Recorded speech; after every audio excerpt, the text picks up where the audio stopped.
कभी कभी जिंदगी में हम अपने अतीत के बोझ तले दब जाते हैं। कभी किसी की कही हुई बात, कभी कोई गलती, या फिर वो डर, लोग क्या कहेंगे। हम सोचते हैं कि हमारा पास्ट, हमारी परिस्थितियां या दूसरों की राय ही हमारी लाइफ को डिफाइन करती है। लेकिन क्या वाकई ऐसा है? जापान के दो लेखकों, इचिरो किशिमी और फुमिटाकी कोगा की किताब the courage to be disliked हमें एक अलग नज़रिया सिखाती है। ये किताब एक फिलॉसफर और एक यंग मैन के बीच हुई बातचीत है, जो हमें बताती है कि खुश रहने के लिए हमें अपने अतीत को नहीं, बल्कि अपने नज़रिए को बदलने की ज़रूरत है। ये किताब एल्फ्रेड एडलर के फिलॉसफी पर आधारित है, जो कहते हैं कि हमारी लाइफ को कंट्रोल करने वाली चीज़ें हमारे एक्सपीरियंसेस नहीं, बल्कि हमारी इंटरप्रिटेशंस हैं। मतलब ये कि जो हमारे साथ हुआ वो मायने नहीं रखता, बल्कि हम उस बात को कैसे देखते हैं वही हमारी रियलिटी बन जाती है। The courage to be disliked हमें सिखाती है कि फ्रीडम तभी पॉसिबल है जब हम दूसरों की एक्सपेक्टेशन से खुद को आज़ाद कर दें। जब हम ये करेज पा लें कि अगर कोई हमें पसंद नहीं करता तो भी हम अपने रास्ते पर चलें, क्योंकि हर किसी को खुश करना इम्पॉसिबल है, लेकिन खुद से सच्चा होना यही असली हिम्मत है। तो इस पूरी जर्नी में हम जानेंगे कि कैसे हम अपने अतीत से बाहर निकल सकते हैं, दूसरों की राय से मुक्त होकर जी सकते हैं और अपने जीवन को पर्पस और पीस से भर सकते हैं।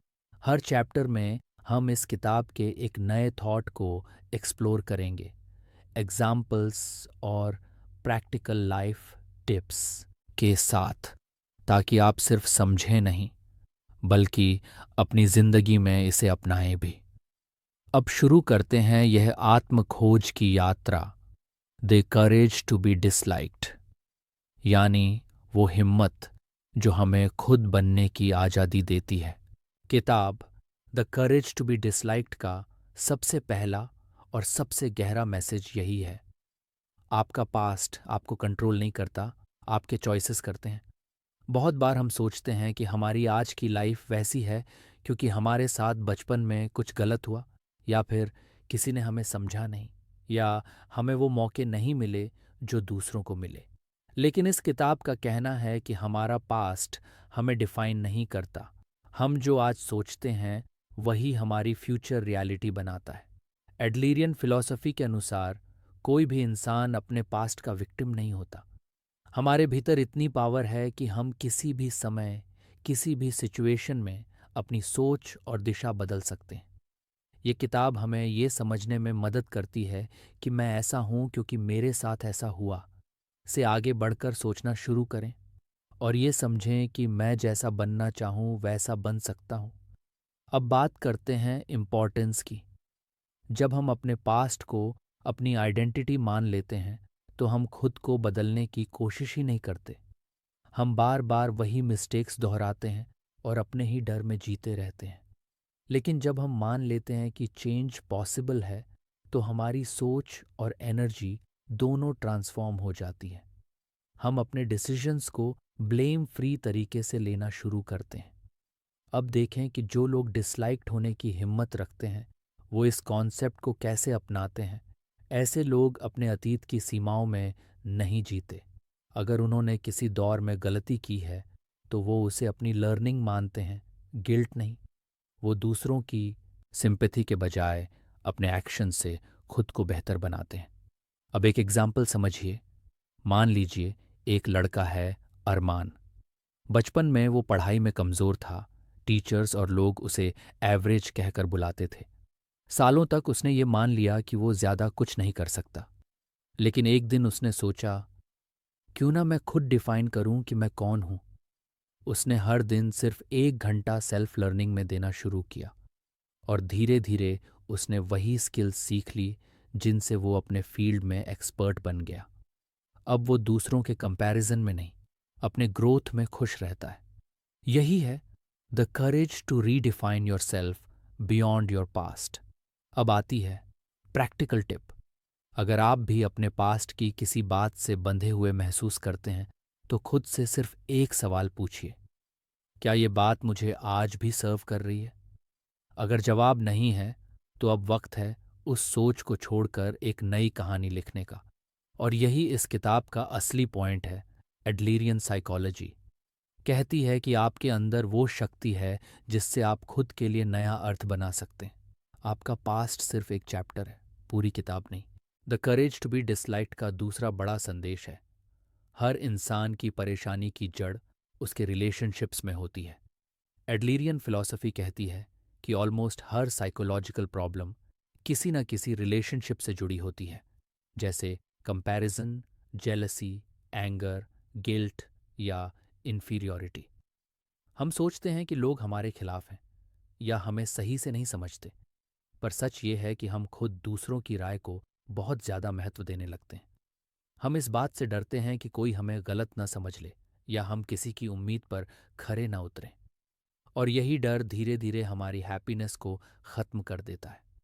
अब देखें इम्पॉर्टेंस। अगर हमारी खुशी दूसरों के बिहेवियर पर डिपेंड करती है तो हम हमेशा कमज़ोर रहेंगे। जब कोई हमें इग्नोर करे तो मूड खराब, जब कोई तारीफ करे तो मूड अच्छा। यानी हमारा इमोशनल रिमोट दूसरों के हाथ में है। लेकिन जैसे ही हम ये समझ लेते हैं कि मैं दूसरों को कंट्रोल नहीं कर सकता पर खुद को ज़रूर कर सकता हूँ, तभी हमारी ज़िंदगी बदलनी शुरू होती है। अब बात करें कि डिसलाइक्ड लोग क्या करते हैं। ऐसे लोग रिलेशनशिप्स में ऑनेस्टी रखते हैं, डिपेंडेंसी नहीं। वो दूसरों को खुश करने के लिए खुद को नहीं बदलते। वो समझते हैं कि हर इंसान का परसेप्शन अलग होता है, इसलिए सबको खुश करना इम्पॉसिबल है। वो अपने दिल से सही लगने वाले डिसीजंस लेते हैं, और अगर कोई उन्हें डिसलाइक करे तो भी वो शांत रहते हैं, क्योंकि उन्हें पता होता है कि मेरी पीस किसी की अप्रूवल से बड़ी है। अब एक एग्जाम्पल, मान लीजिए निशा नाम की एक लड़की है जो ऑफिस में हमेशा सबको खुश रखने की कोशिश करती थी। वो हर किसी का एक्स्ट्रा काम कर देती ताकि सब उसे पसंद करें। लेकिन धीरे धीरे लोग उसका फ़ायदा उठाने लगे और वो खुद अंदर से परेशान रहने लगी। एक दिन उसने डिसाइड किया कि अब वो ना कहना सीखेगी। उसने दूसरों के टास्क्स लेने बंद किए और अपने काम को प्रायोरिटी देना शुरू किया। शुरुआत में कुछ लोग उसे रूड समझने लगे, लेकिन कुछ समय बाद वही लोग उसे सेल्फ रिस्पेक्टिंग और फोकस्ड कहने लगे। यही है the courage to be disliked. अब प्रैक्टिकल टिप, हर रिलेशनशिप में ये सोचिए कि ये मेरा टास्क है या उसका। अगर कोई चीज़ आपके कंट्रोल में नहीं है तो उस पर एनर्जी खर्च करना बंद करिए। आपका काम सिर्फ अपने हिस्से का ऑनेस्टी से निभाना है। और यही इस किताब की बात है। एडलर कहता है, हर रिलेशनशिप तब सुंदर बनती है जब हम दूसरों को बदलने की कोशिश छोड़कर खुद को समझना शुरू करते हैं। जब हम दूसरों की अप्रूवल से ऊपर उठते हैं तभी सच्ची पीस मिलती है। हम सबकी ज़िंदगी में एक बहुत सटल आदत होती है।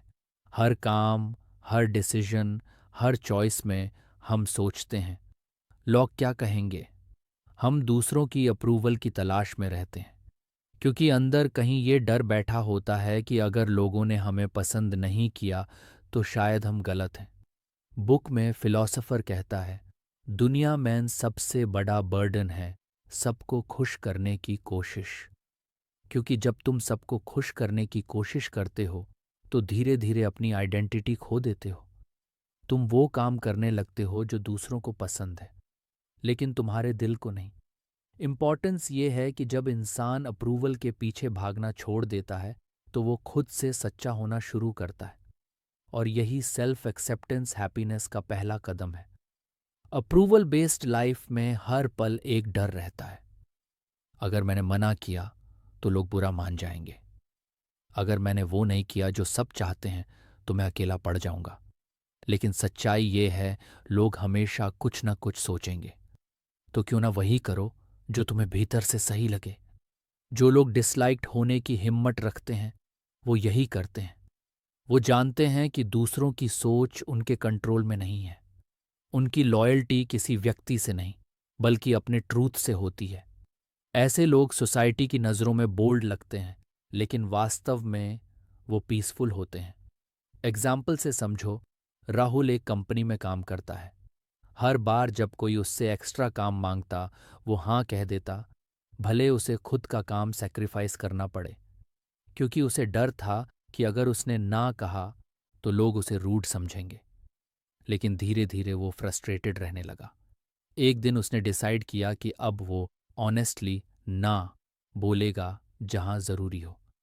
शुरुआत में कुछ लोग नाराज हुए, लेकिन कुछ हफ्तों बाद राहुल के काम की क्वालिटी बढ़ गई और रिस्पेक्ट भी, क्योंकि लोगों को एहसास हुआ कि वो अब ईमानदारी से जी रहा है, दिखावे से नहीं।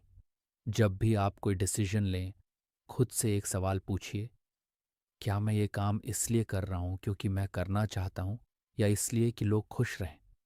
अगर दूसरा कारण है तो रुकिए, अपने दिल की सुनिए। ऑथेंटिसिटी हमेशा अप्रूवल से बड़ी होती है।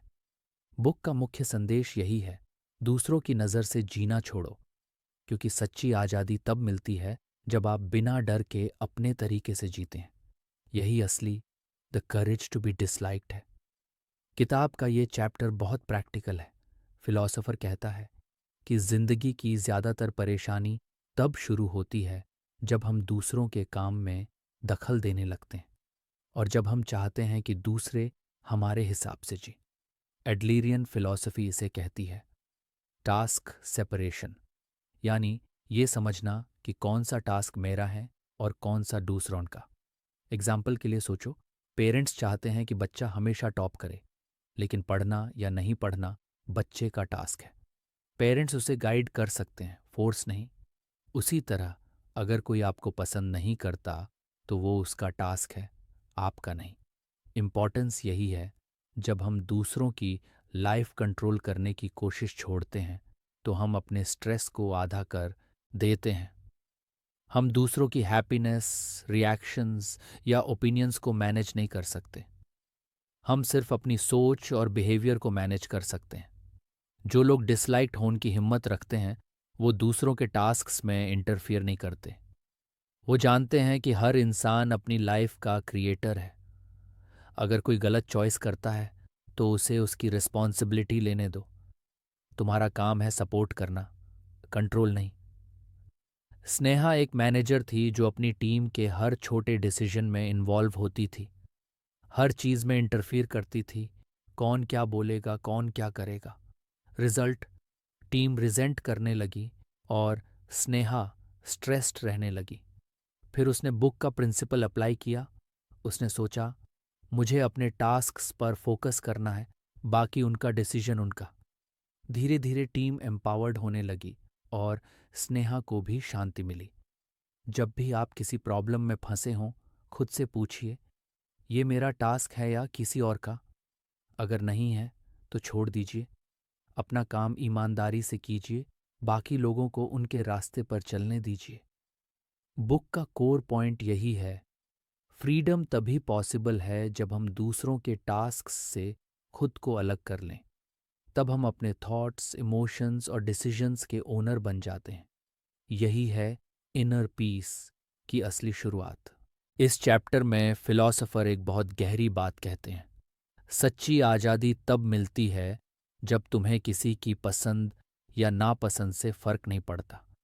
हम अक्सर सोचते हैं कि फ्रीडम मतलब है जो चाहे वो करना, लेकिन किताब बताती है कि फ्रीडम का असली मतलब है खुद के सच पर टिके रहना, भले लोग तुम्हें समझें या न समझें। सोचिए, हम अपने कपड़े, करियर, चॉइसेस, यहाँ तक कि इमोशंस भी दूसरों की नज़र से तय करते हैं। अगर कोई नाराज़ हो गया तो गिल्ट, अगर किसी ने तारीफ की तो खुशी, यानी हमारी इमोशंस भी दूसरों के हाथ में हैं। लेकिन एडलीरियन फिलॉसफी कहती है, you are free only when you accept the risk of being disliked. Importance यही है, अगर तुम हमेशा दूसरों की अप्रूवल के हिसाब से डिसीजंस लोगे तो तुम अपनी इंडिविजुअलिटी खो दोगे। हर बार ये सोचोगे कि लोग क्या सोचेंगे, और धीरे धीरे अपनी इनर वॉइस सुनना बंद कर दोगे। जो लोग डिसलाइक्ड होने की हिम्मत रखते हैं वो ऑनेस्टी के साथ जीते हैं। वो जानते हैं कि सबको खुश रखना इम्पॉसिबल है, और किसी की राय उनकी सेल्फ वर्थ तय नहीं करती। ऐसे लोग जजमेंट से नहीं डरते, क्योंकि वो जानते हैं कि खुद के सच के साथ जीना ही असली फ्रीडम है। एग्जाम्पल से समझो, अंकित को हमेशा आर्टिस्ट बनना था, लेकिन सोसाइटी कहती थी आर्ट में पैसा नहीं है, जॉब करो। वो डरता था कि अगर उसने आर्ट चुना तो लोग हंसेंगे। फिर उसने इस बुक का प्रिंसिपल अप्लाई किया। उसने सोचा, अगर मैं अपनी जिंदगी किसी और के डर से जीऊं तो ये मेरी नहीं रहेगी। अंकित ने करेज दिखाया, आर्ट परस्यू किया। आज वो न सिर्फ खुश है बल्कि सक्सेसफुल भी है। उसने सीखा कि अप्रूवल खोने का डर ही हमें अपनी असली शक्ति से दूर रखता है। कभी भी किसी डिसीजन पर डाउट हो, खुद से पूछो, क्या मैं ये दूसरों की वजह से कर रहा हूं या अपनी वजह से? अगर आंसर है दूसरों की वजह से, तो रुक जाओ। जो चॉइस तुम्हारे दिल में पीस लाए वही सही है। बुक का मेन मैसेज क्लियर है। फ्रीडम दूसरों की परमिशन से नहीं, अपने सच पर खड़े होने की हिम्मत से मिलती है। और यही है the courage to be disliked का असली अर्थ। इस चैप्टर में लेखक एक बहुत सटल लेकिन पावरफुल ट्रूथ बताते हैं। जिंदगी एक कंपटीशन नहीं, एक कोऑपरेशन है। हम बचपन से सीखते हैं, वो टॉपर है, वो आगे निकल गया, तुम पीछे रह गए। धीरे धीरे ये सोच हमारी आइडेंटिटी बन जाती है। हम हर चीज़ को रेस मानने लगते हैं, करियर, रिलेशनशिप, हैप्पीनेस, सक्सेस। लेकिन यही कंपैरिजन हमारी पीस को खत्म कर देता है। फिलॉसफर कहता है, अगर तुम हर चीज़ में दूसरों से कंपेयर करोगे तो तुम्हें खुद से कभी सेटिस्फैक्शन नहीं मिलेगा, क्योंकि दुनिया में हमेशा कोई तुमसे आगे होगा।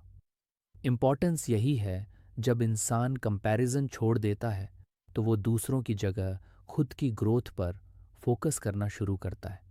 उसकी हैप्पीनेस दूसरों की हार या जीत पर डिपेंड नहीं रहती।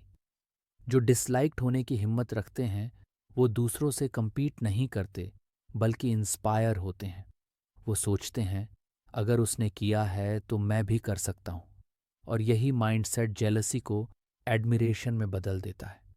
एग्जाम्पल से समझो, राघव हर वक्त अपने दोस्तों से कंपेयर करता था, किसकी सैलरी ज़्यादा है, किसकी कार बड़ी है।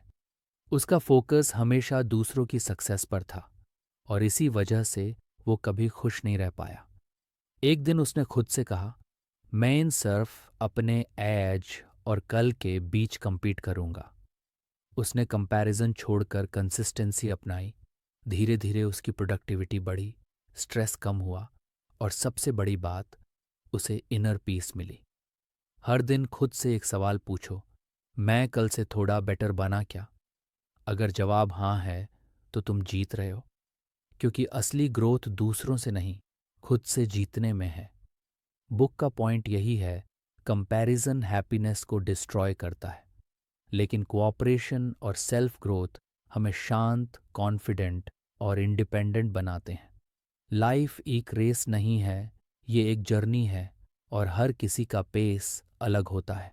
किताब का ये हिस्सा हमें जीवन का सबसे सुंदर ट्रूथ सिखाता है। लाइफ का रियल मीनिंग सिर्फ तब मिलता है जब हम किसी के काम आते हैं। हम में से ज़्यादातर लोग हैप्पीनेस को ढूंढते हैं, नई जॉब, नई चीज़ें या दूसरों की तारीफ में। लेकिन फिलोसोफर कहता है, सच्ची खुशी लेने से नहीं, देने से आती है। एडलियन फिलॉसफी के अनुसार जो इंसान दूसरों के वेलफेयर में कंट्रीब्यूट करता है वही सबसे पीसफुल और कंटेंट होता है, क्योंकि वो अपने जीवन को सिर्फ अपनी सीमाओं में नहीं बल्कि पूरे समाज के पर्सपेक्टिव से देखता है। जब हम कंट्रीब्यूट करते हैं, किसी को सपोर्ट करते हैं, किसी की मदद करते हैं, तो हम इंस्टेंटली वैल्यूबल महसूस करते हैं। ये वैल्यू पैसे या स्टेटस से नहीं, पर्पस से आती है। और पर्पस ही लाइफ को मीनिंगफुल बनाता है। जो डिसलाइक होने की हिम्मत रखते हैं वो मैं क्या पा सकता हूँ की जगह मैं क्या दे सकता हूँ पर फोकस करते हैं। वो दूसरों की राय से ऊपर उठकर सर्व करते हैं, क्योंकि वो जानते हैं हर गुड एक्ट इवेंचुअली वापस आता है और यही कार्मिक पीस का सोर्स है। अर्जुन एक कॉर्पोरेट एम्प्लॉय था जो हर दिन मैकेनिकल लाइफ जी रहा था। हाई सैलरी थी लेकिन सेटिस्फैक्शन नहीं। एक दिन उसने वीकेंड पर अंडर प्रिविलेज्ड बच्चों को पढ़ाना शुरू किया। पहले तो ये बस हॉबी लगी, लेकिन कुछ महीनों में उसने महसूस किया कि वो पहले से ज़्यादा खुश, ग्राउंडेड और पर्पसफुल है। वो कंट्रीब्यूट कर रहा था और यही उसे इनर हैप्पीनेस दे रही थी। हर दिन सोचो, मैं आज किसी की ज़िंदगी में छोटा सा पॉजिटिव डिफरेंस कैसे ला सकता हूँ। कभी एक काइंड वर्ड, कभी किसी को सुनना, कभी किसी को मोटिवेट करना, यही असली कंट्रीब्यूशन है। बुक का मेन पॉइंट यही है, जब इंसान कंट्रीब्यूट करना शुरू करता है तो वो अपनी इनसिक्योरिटीज़ भूल जाता है, क्योंकि देने वाला कभी खाली नहीं रहता। वो हर दिन थोड़ा और रिच बनता है, इमोशनली और स्पिरिचुअली। फिलॉसफर इस चैप्टर में एक बहुत सटल फर्क समझाते हैं। प्रेज और इनकरेजमेंट के बीच का डिफरेंस। हम अक्सर सोचते हैं कि किसी को गुड जॉब या यू आर द बेस्ट बोलना उन्हें मोटिवेट करेगा, लेकिन ये प्रेज उन्हें टेम्पोरेरीली खुश तो करता है, साथ ही ये हैबिट बना देता है कि उनकी सेल्फ वर्थ दूसरों की अप्रूवल पर डिपेंड करे। एडलर कहता है, praise creates dependency, encouragement creates strength. यानी अगर आप किसी को इनकरेज करते हैं तो आप उसे एम्पावर करते हैं कि वो खुद अपने एफर्ट की वैल्यू समझे। इनकरेजमेंट में अप्रिशिएशन तो होता है, लेकिन कंपैरिजन या जजमेंट नहीं। प्रेज कहता है तुम बेस्ट हो, इनकरेजमेंट कहता है तुम केपेबल हो। और ये दोनों में बहुत फ़र्क है। जो डिसलाइक्ड होने की हिम्मत रखते हैं वो दूसरों को खुश करने के लिए प्रेज नहीं करते, बल्कि उन्हें ग्रो करने के लिए इनकरेज करते हैं। वो दूसरों की स्ट्रेंथ पहचानते हैं और उन्हें खुद पर भरोसा दिलाते हैं। नेहा एक टीचर थी, वो हर स्टूडेंट को प्रेज करती थी, वेरी गुड, एक्सलेंट। लेकिन कुछ स्टूडेंट्स डिपेंड हो गए उस प्रेज पर। एक दिन उसने मेथड बदला। अब वो कहती, मुझे लगा तुमने इस बार और मेहनत की है, या तुम्हारे एफर्ट्स इंप्रूव हुए हैं। धीरे धीरे स्टूडेंट्स में सेल्फ कॉन्फिडेंस बढ़ा, क्योंकि अब वो अपनी कोशिश को वैल्यू देने लगे, न कि सिर्फ टीचर की राय को। जब किसी को मोटिवेट करो, फोकस करो उसके एफर्ट और ग्रोथ पर, रिजल्ट पर नहीं। जैसे कहो तुमने करेज दिखाया, या तुमने ट्राई किया और यही सबसे ज़रूरी था। इससे सामने वाले के अंदर long lasting self belief develop होगा। बुक का मेन मैसेज क्लियर है, इनकरेजमेंट वो गिफ्ट है जो दूसरों में स्ट्रेंथ जगाता है। प्रेज टेम्पोरेरी होती है, इनकरेजमेंट परमानेंट इम्पैक्ट छोड़ती है। और यही the courage to be disliked का असली एसेंस है, दूसरों को ग्रो करने देना, कंट्रोल नहीं करना। फिलॉसफर इस चैप्टर में कहते हैं, जो अपनी कमियां एक्सेप्ट करता है वही उन्हें बदलने की ताकत रखता है। हम में से ज़्यादातर लोग खुद से ही लड़ते रहते हैं। हम अपनी गलतियों, कमज़ोरियों या असफलताओं को छिपाने की कोशिश करते हैं, लेकिन जितना हम खुद से भागते हैं उतना ही हम अंदर से कमज़ोर होते जाते हैं। बुक कहती है, self acceptance is not about giving up, it's about starting to live. यानी खुद को जैसा है वैसा स्वीकार करना और फिर उसी जगह से बेहतर बनना शुरू करना। जब हम खुद को एक्सेप्ट करते हैं तो कंपैरिजन, गिल्ट और इन्फीरियॉरिटी की पकड़ ढीली पड़ जाती है। हम खुद को दूसरों के स्केल पर नहीं, अपने प्रोग्रेस के स्केल पर देखना शुरू करते हैं। यही सेल्फ लव की असली शुरुआत होती है। जो डिसलाइक्ड होने की हिम्मत रखते हैं वो अपनी गलतियों को भी ओपनली स्वीकार करते हैं। उन्हें डर नहीं होता कि लोग क्या सोचेंगे, क्योंकि वो जानते हैं कि हर इंसान अधूरा है और यही उसकी खूबसूरती है। रोहान हर समय खुद को दूसरों से कंपेयर करता था, कभी अपनी जॉब को लेकर, कभी लुक्स को लेकर। वो हमेशा सोचता, मैं इन उनके जैसा क्यों नहीं हूं। एक दिन उसने किताब में पढ़ा, तुम्हें खुद को किसी और की तरह बनने की ज़रूरत नहीं, तुम्हें खुद का बेस्ट वर्जन बनना है। उसने खुद को स्वीकार किया, अपनी मिस्टेक्स, वीकनेसेस और ऑल इम्परफेक्शंस के साथ। धीरे धीरे उसका कॉन्फिडेंस बढ़ा और उसने दूसरों को इम्प्रेस करना छोड़कर खुद को इम्प्रूव करना शुरू किया। यही सेल्फ एक्सेप्टेंस है, खुद से लड़ाई नहीं, खुद से दोस्ती। हर रात सोने से पहले खुद से एक लाइन कहो, मैं परफेक्ट नहीं हूं, लेकिन मैं अपनी जगह बेस्ट कोशिश कर रहा हूं। ये सिंपल एफर्मेशन धीरे धीरे गिल्ट और सेल्फ डाउट दोनों को डिसॉल्व कर देता है। बुक का एसेंस यही है, सेल्फ एक्सेप्टेंस ईगो नहीं है, बल्कि करेज है खुद को सच के साथ देखने की। और जो इंसान खुद को एक्सेप्ट कर लेता है वो दूसरों के जजमेंट से आज़ाद हो जाता है। फिलॉसफर आखिरी चैप्टर में कहते हैं, जिंदगी कभी कल या काल नहीं होती, जिंदगी सिर्फ अभी होती है। हमारा सबसे बड़ा इल्यूजन यही है कि हम सोचते हैं बस थोड़ा और इंतज़ार, फिर सब ठीक हो जाएगा। लेकिन वो सही वक्त कभी आता नहीं, क्योंकि परफेक्ट मोमेंट कोई फ्यूचर में नहीं छिपा, वो तो इसी मोमेंट में मौजूद है। बुक बताती है, हम दो एक्सट्रीम्स में फंसे रहते हैं, या तो पास्ट की गलतियों में या फ्यूचर की चिंताओं में, और इस चक्कर में प्रेजेंट खो देते हैं। जो इंसान प्रेजेंट में जीना सीख लेता है वो रिग्रेट्स और फियर से ऊपर उठ जाता है, क्योंकि उसे एहसास होता है कि लाइफ कंट्रोल करने की चीज़ नहीं, अनुभव करने की चीज़ है। हर दिन, हर पल एक मौका है खुद को नया बनाने का। जो डिसलाइक्ड होने की हिम्मत रखते हैं वो पास्ट में फंसते नहीं, फ्यूचर से डरते नहीं। वो आज में जीते हैं पूरी सिंसेरिटी के साथ, बिना कंपैरिजन के। उन्हें पता है कि उनका पीस किसी सिचुएशन पर डिपेंड नहीं करता, बल्कि उनके नज़रिए पर करता है। ईशा हर वक्त रिग्रेट करती थी, काश मैं पहले ये कर लेती, काश मैं उस वक्त बोल्ड होती। वो पास्ट में इतनी उलझी रहती थी कि प्रेजेंट एंजॉय करना भूल गई। एक दिन उसने किताब का सिंपल लेसन अपनाया। हर मॉर्निंग वो कहती, आज मैं अपनी बेस्ट वर्जन बनूंगी, सिर्फ आज के लिए। धीरे धीरे उसने प्रेजेंट में जीना शुरू किया। अब वो ज्यादा खुश, काल्म और ग्रेटफुल रहती है। हर दिन शुरू करते वक्त खुद से पूछो, आज मुझे क्या फील करना है, क्योंकि दिन की क्वालिटी तुम्हारी अवेयरनेस से तय होती है। छोटे छोटे मोमेंट्स में ग्रैटिट्यूड और माइंडफुलनेस प्रैक्टिस करो। एक डीप ब्रेथ लो और महसूस करो कि तुम अब में हो। बुक का अंतिम संदेश बहुत गहरा है। तुम्हारा पास्ट गॉन है, फ्यूचर अनजान है, लेकिन प्रेजेंट तुम्हारे हाथ में है। अगर तुमने आज को सही जी लिया तो बाकी सब अपने आप ठीक हो जाएगा। कभी कभी जिंदगी में हम अपने अतीत के बोझ तले दब जाते हैं। कभी किसी की कही हुई बात, कभी कोई गलती, या फिर वो डर, लोग क्या कहेंगे। हम सोचते हैं कि हमारा पास्ट, हमारी परिस्थितियां या दूसरों की राय ही हमारी लाइफ को डिफाइन करती है। लेकिन क्या वाकई ऐसा है? जापान के दो लेखकों, इचिरो किशिमी और फुमिटाकी कोगा की किताब the courage to be disliked हमें एक अलग नज़रिया सिखाती है। ये किताब एक फिलॉसफर और एक यंग मैन के बीच हुई बातचीत है, जो हमें बताती है कि खुश रहने के लिए हमें अपने अतीत को नहीं, बल्कि अपने नज़रिए को बदलने की ज़रूरत है। ये किताब एल्फ्रेड एडलर के फिलॉसफी पर आधारित है, जो कहते हैं कि हमारी लाइफ को कंट्रोल करने वाली चीज़ें हमारे एक्सपीरियंसेस नहीं, बल्कि हमारी इंटरप्रिटेशंस हैं। मतलब ये कि जो हमारे साथ हुआ वो मायने नहीं रखता, बल्कि हम उस बात को कैसे देखते हैं, वही हमारी रियलिटी बन जाती है। The courage to be disliked हमें सिखाती है कि फ्रीडम तभी पॉसिबल है जब हम दूसरों की एक्सपेक्टेशन से खुद को आज़ाद कर दें। जब हम ये करेज पा लें कि अगर कोई हमें पसंद नहीं करता तो भी हम अपने रास्ते पर चलें, क्योंकि हर किसी को खुश करना इम्पॉसिबल है, लेकिन खुद से सच्चा होना, यही असली हिम्मत है।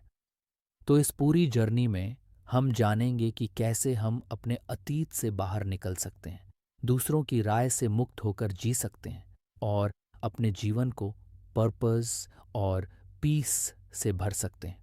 हर चैप्टर में हम इस किताब के एक नए थॉट को एक्सप्लोर करेंगे, एग्जाम्पल्स और प्रैक्टिकल लाइफ टिप्स के साथ, ताकि आप सिर्फ समझें नहीं, बल्कि अपनी जिंदगी में इसे अपनाएं भी। अब शुरू करते हैं यह आत्म खोज की यात्रा, the courage to be disliked, यानी वो हिम्मत जो हमें खुद बनने की आज़ादी देती है।